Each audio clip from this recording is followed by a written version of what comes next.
Calcium deficient भी काफी लोग हैं, तो एक तो इसको पता कैसे लगाएं और इस डेफिशिएंसी को कैसे पूरा कर सकते हैं कैल्शियम? यस, कैल्शियम जो हम ऑस्टियोपोरोसिस बोलते हैं वर्ड, वो भी तो कैल्शियम और विटामिन डी की डेफिशिएंसी है, उसे ही ऑस्टियोपोरोसिस कहते हैं। ठीक है।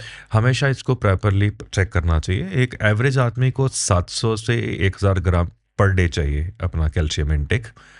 कैल्शियम के साथ कैल्शियम एब्जॉर्प्शन भी उतना ही इंपॉर्टेंट है। ऐसा नहीं कैल्शियम लिया, अगर आपने एक्सरसाइज नहीं करी तो वो सारा यूरिन में बाहर हो जाएगा। तो आपको प्रॉपर एब्जॉर्प्शन पे ध्यान रखना है, व्हाट फॉर्मुलेशन ऑफ कैल्शियम उस पे ध्यान रखना है। वो सब फीमेल्स जो 40-45 प्लस हैं, जो कि अब मीनोपॉज में जाने वाले हैं, they must start before hand. Even ये एक आभास है कि osteoporosis is a disease of females.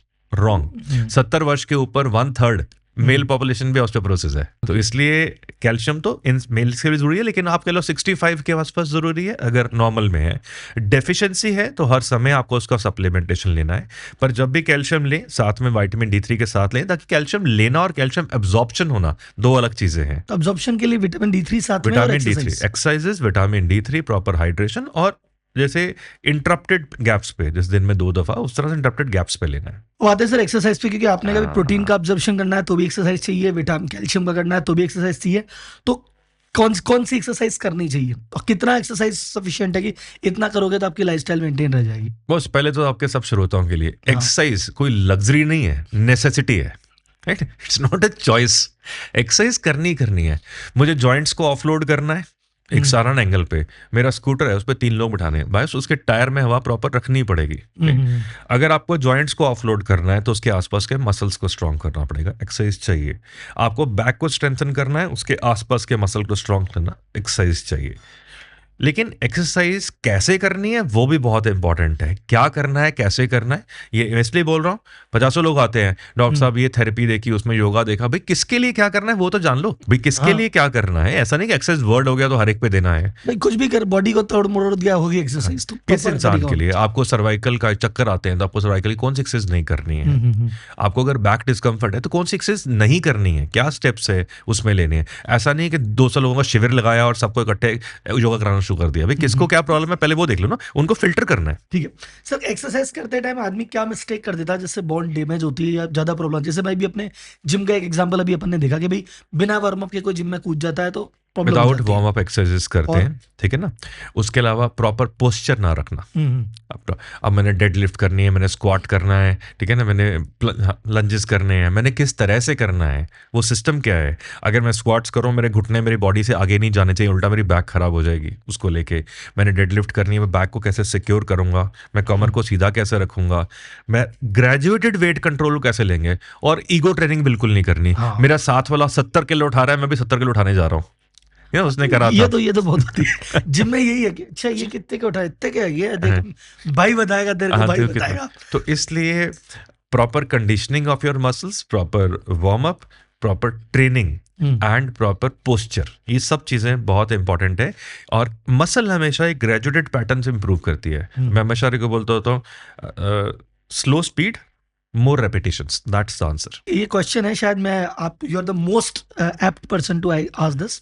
अभी डाइट के लिए एक्सरसाइज में सबसे कहेंगे अगर तुम जिम नहीं जा सकते, एक्सरसाइज नहीं कर सकते, तुम 10,000 स्टेप्स चलो, और ये पैटर्न चल गया है। पर जो कई लोग कहते हैं 10,000 स्टेप्स चलो, और कुछ लोग कहते हैं अरे इतना मत चलना, जॉइंट्स पे दिक्कत आ जाए। भाई मैं मोटा आदमी हूँ, पतले होने के लिए तो जा रहा हूँ, तो बोले तू इतना मोटा, इतने वजन से 10,000 स्टेप चलेगा, तेरे जॉइंट की प्रॉब्लम आएगी, तेरे घुटने दर्द करेंगे, तो तू मत कर। तो मोटा आदमी कंफ्यूज है कि भाई मैं चलने जाऊंगा तो भी परेशान, और नहीं करने जा रहा हूँ तो वैसे मोटा हो रहा हूँ। सो टेल मी कि ये 10,000 स्टेप्स वाला जो है, ये 10,000 स्टेप्स वाला जो पार्ट है, क्या एक वजन वाला आदमी जब इसको करता है, क्या जॉइंट और नीज के लिए हेल्दी है या नहीं? ये 10,000 स्टेप्स एक मार्केटिंग नंबर है, ठीक है। बेसिकली 5,000 to 8,000 स्टेप्स, इसके साथ स्ट्रॉन्ग मसल स्ट्रेंथनिंग एक्सरसाइजेस, ये कॉम्बिनेशन जो चाहिए। अब आगे आया कि चलना किसी के लिए बुरा नहीं होता, लेकिन हाई स्लोप रेजिस्टेंस पे, ट्रेडमिल पे रेजिस्टेंस पे करना, वो चीजें जिनको आर्थराइटिस उनके लिए बुरा है। तो इसलिए चलना क्या बोल से, इसको रिपीट करेंगे, आर्थराइटिस वालों के लिए क्या बुरा है, क्या नहीं करे? आर्थराइटिस क्या है? आर्थराइटिस बेसिकली रफ सर्फेसिस है, जब वो आपस में रब करेंगे आपको पेन होगा। बॉडी ने एक पेन ऐसी चीज बनाई है, आप समझ लो आपको सेंसर लगा दिया, एक मार्कर लगा दिया है, बॉस अब यहाँ पे थम जा, रुक जा, आपको प्रॉब्लम है, इस स्टेज पे रुको, 5 मिनट रेस्ट करो, बॉडी को रीजनरेट करने दो, ब्लड सप्लाई आने दो, फिर दोबारा चल लो। अगर आप उसको अपनी विल पावर या जिद से ओवर एक्सर्ट करोगे तो आपको वो नुकसान देगा। ठीक तो है, इसलिए स्टेप्स का नहीं है। आप कोई जो रेगुलरली अपने आप को ट्रेन करता है वो 15,000 भी कर ले तो कोई प्रॉब्लम नहीं है, वो तो रेगुलरली ट्रेन कर रहा ठीक है। है। बट सडनली एक नंबर को चेज करना, चेज गेम बुरी है। वो जीरो से जो स्टार्ट किया भी आज पहला दिन ही 10,000 करूंगा तो वो खराब है। 5,000 to 8,000 steps with strength exercises सबसे बढ़िया कॉम्बिनेशन। इसी से रिलेटेड मिलता जुलता है रनिंग, कि भाई रनिंग करो फटाफट वेट जाता है, लेकिन अगर रनिंग करेगा खराब जॉइंट पे असर आएगा, तेरे घुटने की प्रॉब्लम चालू हो जाएगी। तो रनिंग इज गुड और बैड, स्पेशली उसके लिए जो थोड़ा हेल्दी है। ओवरऑल जिसके हेल्दी जॉइंट्स हैं, रनिंग इज नॉट बैड, ठीक दे है। कैन डू इट प्रोवाइडेड वो अपना स्टेमिना बिल्डिंग करेंगे, प्रेफरेबली सॉफ्ट ग्राउंड पे करेंगे, प्रॉपर फुटवियर पहनेंगे, ये सब ठीक है। चीजें। अब सेकंड है वो लोग जिनको आर्थराइटिस है, जैसे हमने डिस्कस किया बोन्स रफ है, अब अभी करिए, उन लोगों के लिए रनिंग इम्पैक्टफुल है, बिकॉज जैसे ही आप दो रफ चीज़ों को ऐसे इम्पैक्ट करोगे वो आपको नुकसान देंगी। तो running specially on hard grounds is absolute no for people who have arthritis. Okay. आपको यदि ऑलरेडी आर्थराइटिस है तो आप हार्ड ग्राउंड्स पे तो बिल्कुल ही नहीं करेंगे, हाई स्पीड रनिंग नहीं करेंगे, स्लो करेंगे। उन लोगों को हम कहते हैं वॉक कर लीजिए, आप ठीक है। ट्रेडमिल पे वॉक कर लीजिए, आप साइकिलिंग कर लीजिए, बेसिकली उसको ऑफलोड करिए। ठीक। वेट कम करने के 1000 तरीके हैं, हाँ। सिर्फ running is not one way. लेकिन रनिंग में मेरे जॉइंट्स कैसे हैं, मैंने अपने मसल्स को कंडीशन कैसा करा हुआ है, मैं फुटवेयर क्या पहन रहा हूँ, मल्टीपल चीजें होती हैं जो उसको डिक्टेट करती हैं। सर सप्लीमेंट और स्टेरॉइड पे अपन ने बात की थी भी, इससे फर्क पड़ता है जॉइंट वगैरह पे? आप सप्लीमेंट लेते हैं या प्रोटीन स्टेरॉइड्स वगैरह सप्लीमेंट्स, लेते हैं? प्रोटीन सप्लीमेंट्स ले ले, कोई ठीक है, प्रॉब्लम नहीं है। ठीक है। प्रोवाइड आप उसके प्रॉपर हाइड्रेशन रख रहे हैं, आप उसके लिए वर्कआउट कर रहे ठीक हैं। है। Steroids I would say big no. Long term steroid से चूलों का, जैसे हमारा एवियन कहते हैं, बॉल की ब्लड सप्लाई खत्म होना, वो प्रॉब्लम्स आती हैं। हमारे किडनी, लंग्स, लिवर सब पे कॉम्प्लिकेशंस कॉज करता है। तो स्टेरॉइड्स नहीं लेने चाहिए। लॉन्ग टर्म बहुत सारे डेट्रीमेंटल इफेक्ट्स हैं। ये एक स्लो पॉइजन है जो बाद में मालूम पड़ती है। इमीडिएटली मसल तो दे देती है, हाँ। लेकिन लास्ट में आपके मसल्स और बहुत चीज़ों में नुकसान देती है। ऑयल मसाज की मार्केटिंग होती है भी, ऑयल मसाज करने से ये सब ठीक हो जाएगा, ज्यादा पेन है तो ऑयल मसाज कर लो, everything will be okay. Myth और ट्रुथ? मिथ। ऑयल आपकी बॉडी के अंदर है, ऑयल आपको किसी फॉर्म पे काउंटर इरिटेंट होता है, वो आपको एक फील गुड फैक्टर देता है, बिल्कुल ठीक है, लेकिन वो आपके जॉइंट के कोई आर्थराइटिस के रिवर्सल में 0% बेनिफिट करता है। तो एनीथिंग जो एक फील गुड, मुझे नींद नहीं आती है, मैं एक ड्रिंक लेता हूँ बहुत बढ़िया हो जाती है, ड्रिंक मेरी नींद को रेगुलेट नहीं कर रहा है, उसको स्ट्रेस कर रहा है।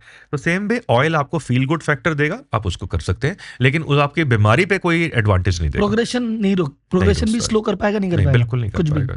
फील गुड फैक्टर के लिए? फील गुड फैक्टर के लिए। सर ओबेसिटी का कितना बड़ा रोल है जॉइंट पेन में? बहुत बढ़िया सवाल है आपका। ये मैं मेजर इंडियंस को कंट्रोल करना चाहूँगा। आप इतना सारा समझ लीजिए, हम हर 1 kg बॉडी वेट जो ऐड करते हैं, 4 kg बॉडी वेट एक्स्ट्रा मेरे घुटने पे जाता है। अगर मैंने 10 किलो बढ़ाया तो 40 किलो मेरे जॉइंट्स को एक्स्ट्रा लोड लेना है। कैसे? अगर मैंने 10 kg बॉडी वेट किया तो हर एक्टिविटी में 40 kg एक्स्ट्रा लोड मेरे घुटने उठाएंगे। मेरे घुटने हाउस फाउंडेशन पिलर्स है मेरी बॉडी के। अगर वो एक्स्ट्रा लोड उठाएंगे जल्दी घिसेंगे। एक स्कूटर पे हमेशा मैं 4 लोग बिठाता हूँ, पिस्टन जल्दी बैठेगा, बोलने की जरूरत नहीं है उसको लेके।